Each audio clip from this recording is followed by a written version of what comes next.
Hi అండి, welcome to Shivaprasad online academy. నేను మీ రఘురామ్, హిస్టరీ ఫ్యాకల్టీ.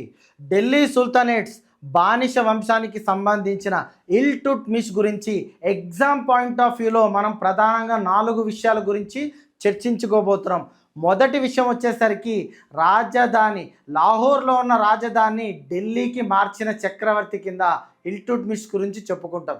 అండ్ రెండో విషయం వచ్చేసరికి ఇక్తా సిస్టమ్, అంటే పరిపాలనని పటిష్టపరచడానికి ఇక్తా సిస్టాన్ని ప్రవేశపెట్టిన చక్రవర్తి కూడా ఇల్టుట్మిషే. అసలు ఇక్తా సిస్టమ్ అంటే ఏంటి? సామ్రాజ్యాన్ని చిన్న చిన్న భాగాలు కింద విభజించడమే ఇక్తాస్ అని అంటారు. ఈ ఇక్తాస్ని ఎవరిని నియమిస్తారు? ఇక్తేదార్స్ని నియమించడం జరుగుతుంది అన్నమాట.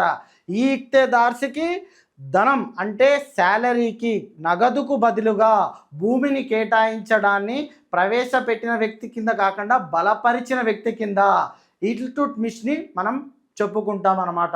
అలాగే మూడో విషయం వచ్చేసరికి నాణాలు.